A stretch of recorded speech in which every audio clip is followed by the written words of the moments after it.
Great Expectations by Charles Dickens. Chapter 5.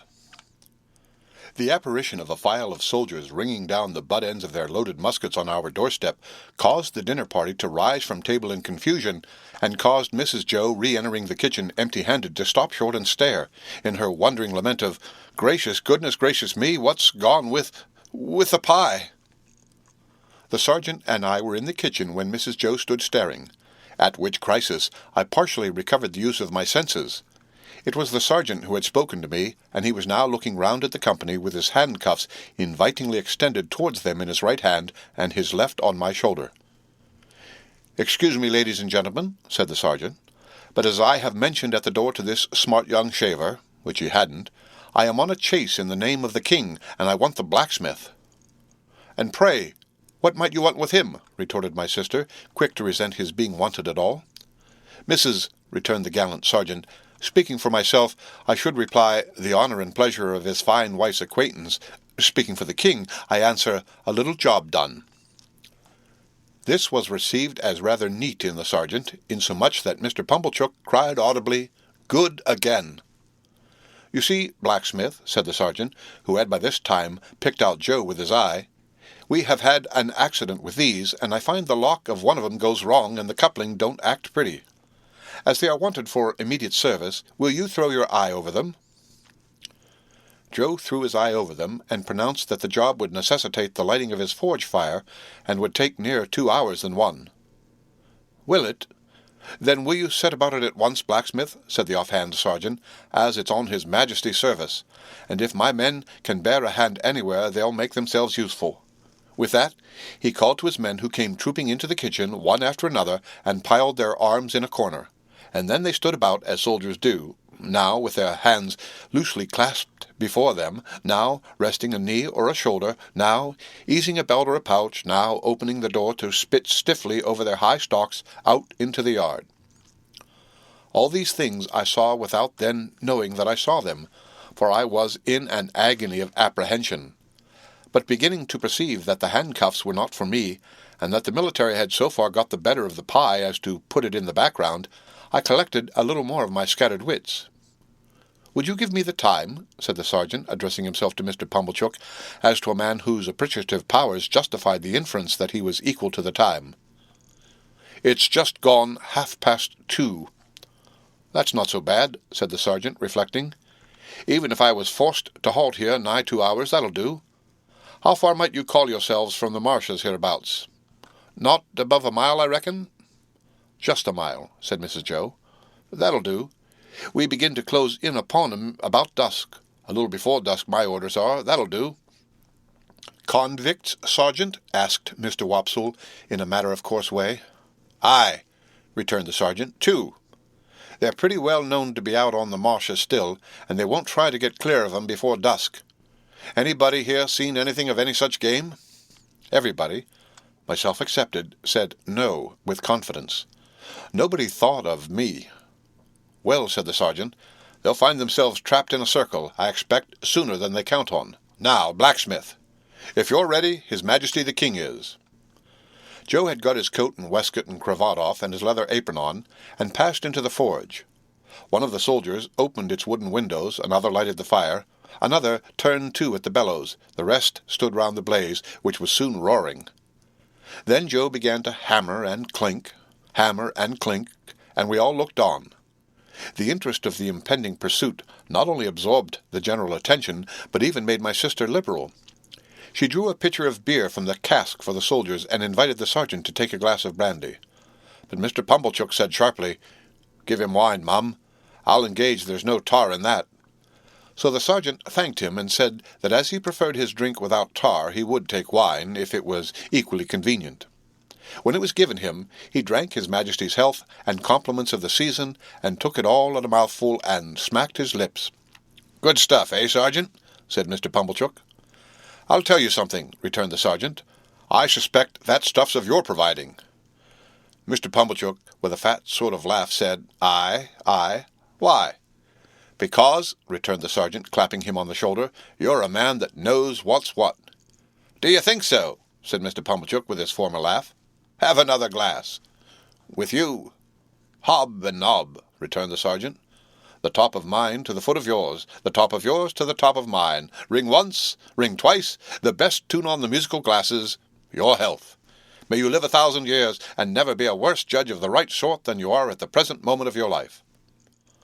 The sergeant tossed off his glass again, and seemed quite ready for another glass. I noticed that Mr. Pumblechook, in his hospitality, appeared to forget that he had made a present of the wine, but took the bottle from Mrs. Joe, and had all the credit of handing it about in a gush of joviality. Even I got some, and he was so very free of the wine that he even called for the other bottle, and handed that about with the same liberality when the first was gone. As I watched them while they all stood clustering about the forge, enjoying themselves so much, I thought what terrible good sauce for a dinner my fugitive friend on the marshes was. They had not enjoyed themselves a quarter so much before the entertainment was brightened with the excitement he furnished. And now, when they were all in lively anticipation of the two villains being taken, and when the bellows seemed to roar for the fugitives, the fire to flare for them, the smoke to hurry away in pursuit of them, Joe to hammer and clink for them, and all the murky shadows on the wall to shake at them in menace as the blaze rose and sank, and the red-hot sparks dropped and died, the pale afternoon outside almost seemed in my pitying young fancy to have turned pale on their account, poor wretches. At last Joe's job was done, and the ringing and roaring stopped. As Joe got on his coat, he mustered courage to propose that some of us should go down with the soldiers and see what came of the hunt. Mr. Pumblechook and Mr. Hubble declined, on the plea of a pipe and ladies' society. But Mr. Wopsle said he would go, if Joe would. Joe said he was agreeable, and would take me, if Mrs. Joe approved. We never should have got leave to go, I am sure, but for Mrs. Joe's curiosity to know all about it and how it ended. As it was, she merely stipulated, "If you bring the boy back with his head blown to bits by a musket, don't look to me to put it together again." The sergeant took a polite leave of the ladies, and parted from Mr. Pumblechook as from a comrade, though I doubt if he were quite as fully sensible of that gentleman's merits under arid conditions as when something moist was going. His men resumed their muskets and fell in. Mr. Wopsle, Joe, and I received strict charge to keep in the rear, and to speak no word after we reached the marshes. When we were all out in the raw air and were steadily moving towards our business, I treasonably whispered to Joe, "I hope, Joe, we shan't find them." And Joe whispered to me, "I'd give a shilling if they had cut and run, Pip." We were joined by no stragglers from the village, for the weather was cold and threatening, the way dreary, the footing bad, darkness coming on, and the people had good fires indoors and were keeping the day. A few faces hurried to glowing windows and looked after us, but none came out. We passed the finger-post, and held straight on to the churchyard. There we were stopped a few minutes by a signal from the sergeant's hand, while 2 or 3 of his men dispersed themselves among the graves, and also examined the porch. They came in again without finding anything, and then we struck out on the open marshes through the grate at the side of the churchyard. A bitter sleet came rattling against us here on the east wind, and Joe took me on his back. Now that we were out upon the dismal wilderness, where they little thought I had been within 8 or 9 hours, and had seen both men hiding, I considered for the first time, with great dread, if we should come upon them, would my particular convict suppose that it was I who had brought the soldiers there? He had asked me if I was a deceiving imp, and he had said I should be a fierce young hound if I joined the hunt against him. Would he believe that I was both imp and hound in treacherous earnest, and had betrayed him? It was of no use asking myself this question now. There I was on Joe's back, and there was Joe beneath me, charging at the ditches like a hunter and stimulating Mr. Wopsle not to tumble on his Roman nose and to keep up with us. The soldiers were in front of us, extending into a pretty wide lane with an interval between man and man. We were taking the course I had begun with, and from which I had diverged in the mist. Either the mist was not out again yet, or the wind had dispelled it. Under the low red glare of sunset, the beacon and the gibbet, and the mound of the battery and the opposite shore of the river were plain, though all of a watery lead colour. With my heart jumping like a blacksmith at Joe's broad shoulder, I looked all about for any signs of the convicts. I could see none. I could hear none. Mr. Wopsle had greatly alarmed me more than once by his blowing and hard breathing, but I knew the sounds by this time, and could dissociate them from the object of pursuit. I got a dreadful start when I thought I heard the file still going, but it was only a sheep bell. The sheep stopped in their eating and looked timidly at us, and the cattle, their heads turned from the wind and sleet, stared angrily as if they held us responsible for both annoyances. But, except these things and the shudder of the dying day in every blade of grass, there was no break in the bleak stillness of the marshes. The soldiers were moving on in the direction of the old battery, and we were moving on a little way behind them, when all of a sudden we all stopped. For there had reached us on the wings of the wind and rain a long shout. It was repeated. It was at a distance towards the east, but it was long and loud. Nay, there seemed to be 2 or more shouts raised together, if one might judge from a confusion in the sound. To this effect, the sergeant and the nearest men were speaking under their breath when Joe and I came up. After another moment's listening, Joe, who was a good judge, agreed, and Mr. Wopsle, who was a bad judge, agreed. The sergeant, a decisive man, ordered that the sound should not be answered, but that the course should be changed, and that his men should make towards it at the double. So we slanted to the right, where the east was, and Joe pounded away so wonderfully that I had to hold on tight to keep my seat. It was a run indeed now, and what Joe called, in the only 2 words he spoke all the time, a winder. Down banks, and up banks, and over grates, and splashing into dikes, and breaking among coarse rushes, no man cared where he went. As we came nearer to the shouting, it became more and more apparent that it was made by more than one voice. Sometimes it seemed to stop altogether, and then the soldiers stopped. When it broke out again, the soldiers made for it at a greater rate than ever, and we after them. After a while we had so run it down that we could hear one voice calling, "Murder!" and another voice, "Convicts! Runaways! Guard! This way for the runaway convicts!" Then both voices would seem to be stifled in a struggle, and then would break out again, and when it had come to this, the soldiers ran like deer, and Joe too. The sergeant ran in first, when we had run the noise quite down, and 2 of his men ran in close upon him.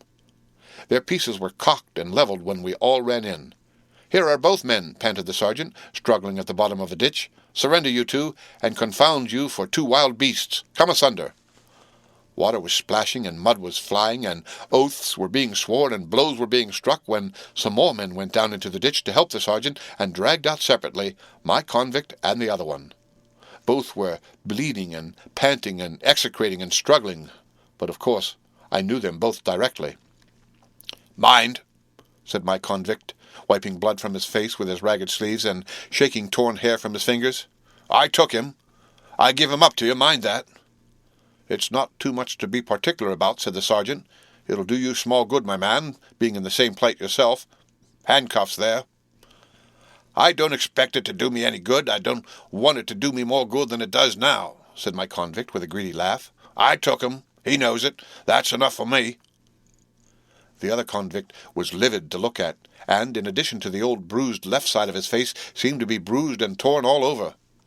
He could not so much as get his breath to speak until they were both separately handcuffed, but leaned upon a soldier to keep himself from falling. "Take notice, guard, he tried to murder me," were his first words. "Tried to murder him?" said my convict, disdainfully. "Try and not do it? I took him and give him up, that's what I done. I not only prevented him getting off the marshes, but I dragged him here, dragged him this far on his way back. He's a gentleman, if you please, this villain. Now the hulks has got its gentleman again through me. Murder him? Worth my while, too, to murder him, when I could do worse and drag him back." The other one still gasped. He tried to murder me. Bear witness, looky here," said my convict to the sergeant. "Single-handed I got clear of the prison ship. I made a dash and I done it. I could have got clear of these death-cold flats likewise. Look at my leg. You won't find much iron on it if I hadn't made the discovery that he was here. Let him go free? Let him profit by the means as I found out? Let him make a tool of me afresh and again? Once more? No. If I had died at the bottom there," and he made an emphatic swing at the ditch with his manacled hands, "I'd have held to him with that grip that you should have been safe to find him in my hold." The other fugitive, who was evidently in extreme horror of his companion, repeated, "He tried to murder me. I should have been a dead man if you had not come up." "He lies," said my convict with fierce energy. "He's a liar born, and he'll die a liar. Look at his face. Ain't it written there? Let him turn those eyes of his on me. I defy him to do it." The other, with an effort at a scornful smile, which could not, however, collect the nervous working of his mouth into any set expression, looked at the soldiers, and looked about at the marshes and at the sky, but certainly did not look at the speaker. "Do you see him?" pursued my convict. "Do you see what a villain he is? Do you see those grovelling and wandering eyes? That's how he looked when we were tried together. He never looked at me." The other, always working and working his dry lips and turning his eyes restlessly about him far and near, did at last turn them for a moment on the speaker with the words, "You're not much to look at," and with a half-taunting glance at the bound hands. At that point, my convict became so frantically exasperated that he would have rushed upon him but for the interposition of the soldiers. "Didn't I tell you," said the other convict then, "that he would murder me if he could?" And anyone could see that he shook with fear, and that there broke out upon his lips curious white flakes like thin snow. "Enough of this parley," said the sergeant. "Light those torches." As one of the soldiers who carried a basket in lieu of a gun went down on his knee to open it, my convict looked round him for the first time and saw me. I had alighted from Joe's back on the brink of the ditch when we came up, and had not moved since. I looked at him eagerly when he looked at me, and slightly moved my hands and shook my head. I had been waiting for him to see me that I might try to assure him of my innocence.